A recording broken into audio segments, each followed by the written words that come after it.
আসসালামু আলাইকুম। আজকে মই গরুর বুড়ি পরিষ্কার করছি ও আটা রুটি দিয়ে খাইছি।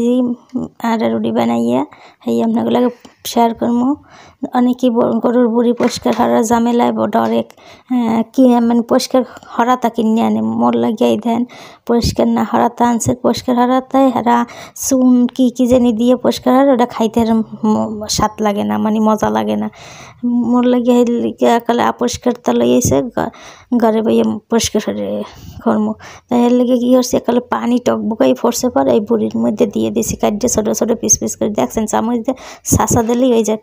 আবার বেশি সেদ্ধ হইলে আবার উঠবে না, পানিটার মধ্যে দিয়েই উঠেই হেলাইতে হইবে। পরিষ্কার টরিষ্কার হওয়া হয়ে গেছে, ধুয়ে টুয়ে ভালো হয়ে আমি ছোটো ছোটো টুকরো হয়ে নিতে আসি। টুকরো সবগুলো ছোটো ছোটো টুকরো হয়ে নিয়ে এরপর আবার এইগুলো আবার একটু ধুইয়ে পরিষ্কার হয়ে এরপর এই তো ধুইয়ে লইছি এককালে ছোটো ছোটো দেখায়। এরপর একটু পানিতে সামান্য হলুদের গুঁড়া দিয়ে এইগুলো আবার একটু ফুটাইয়ে নেব। হেলে হয়েছে কি যে ময়লা টয়লা থাকবে সব বাইরেই যাইবে। সবগুলো দিয়ে দিতে আসি। এই সময় যে পরিষ্কার হলে এককালে খাইতেও মজা লাগে। আর যে দোকান দিয়ে কিনে আনে আর কিনতে জানি পরিষ্কার ছোটা মোটা দিয়ে খাইতে সেরকম মজা লাগে না। এককালে সহজ, সেরকম কষ্ট না, ঝামেলাও না। পানির একটু ফুটলে ওর মধ্যে দিয়ে উঠেই খেলাইতে হবে। এই এসে আর বেশি আবার সেদ্ধ হইলে পরিষ্কার করতে ঝামেলা। তার মধ্যে একটু নাইছি রানতে পেঁয়াজ কুচি দিয়ে লাইছি 1 কাপ পরিমাণ, আদা বাটা, রসুন বাটা, দারচিনি, এলাচ, তেজপাতা, হলুদ মরিচের গুঁড়ি, জিরা গুঁড়ি, স্বাদ মতন নুন।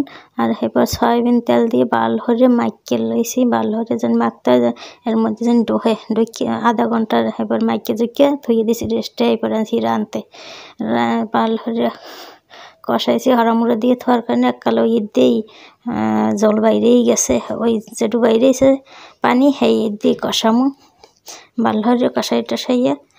এরপর একটু আবার টমেটো দিয়ে দিছি।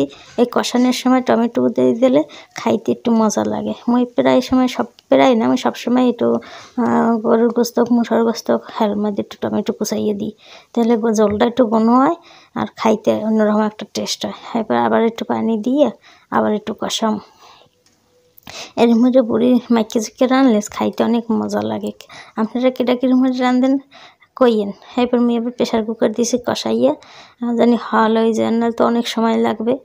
রোজার দিন এত সময় বই রান্নার তো আর সময় নাই, এবার ঝটপট রান্না লাগবে। আবার নামাজের সময় গেছে, তারপর অল্প জল দিয়ে সিটি দিয়ে দেওয়া হয়ে গেছে। আবার